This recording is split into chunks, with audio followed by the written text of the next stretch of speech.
ابو برزہ اسلمی رضی اللہ تعالیٰ عنہ کی حدیث فرماتے ہیں کہ اللہ کے رسول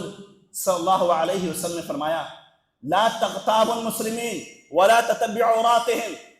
کہ دیکھو مسلمانوں کی غیبت مت کرو اور مسلمانوں کی کمیوں کے، نقائص کے، ان کے خلل کے پیچھے مت پڑو، ان کی ٹوک میں مت لگے رہو۔ فَإِنَّهُمْ مَنْ تَتَبَّعَ عَوْرَاتِهِمْ تَتَبَّعَ اللَّهُ عَوْرَتَهُ۔ دھیان سے سنیے گا یہ حدیث، ہم نے ہلکا جرم سمجھا ہے نا۔ فَإِنَّهُمْ مَنْ تَتَبَّعَ عَوْرَاتِهِمْ تَتَبَّعَ اللَّهُ عَوْرَتَهُ۔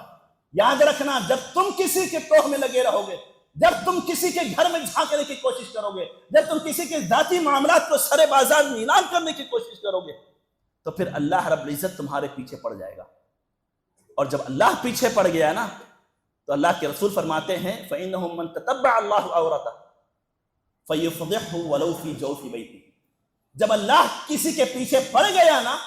تو پھر اللہ رب العزت اس کے عزت کو سر بازار نیلام کروا دے گا، یہاں تک کہ وہ آدمی اپنے گھر کی چار دیواری کے اندر کیوں نہ بیٹھا رہے، وہ اپنے گھر کی چار دیواری میں موجود ہے، اس کا جرم اس کی چار دیواری میں موجود ہے، لیکن اللہ رب العزت چاہے نا کہ وہ کسی کے ٹوہ میں لگا رہتا ہے نا، تو پھر اللہ رب العزت اس کے پیچھے پڑ جائے گا اور اس کی عزت کو سر بازار نیلام کروا دے گا۔ آپ جب کسی کے بارے میں بات کرتے ہیں،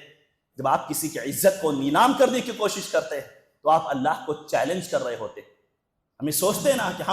ہم نے بول دیا، ہم نے سامنے والے سے مخاطب کر کے دیکھو بھائی تم سے بول رہا ہوں میں، کسی اور کو مت بتانا، دیکھو ہمارے تمہارے درمیان ہونی چاہیے بھائی فلانا ایسا،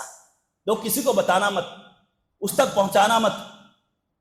آپ اس تک پہنچے نہ پہنچے، آپ نے جو جملہ کہا ہے اس کے بارے میں، آپ نے جو غلط باتیں کہی ہے اس کے بارے میں، اس تک پہنچے نہ پہنچے، لیکن جس تک پہنچنا ہے وہ وہاں پہنچ گیا۔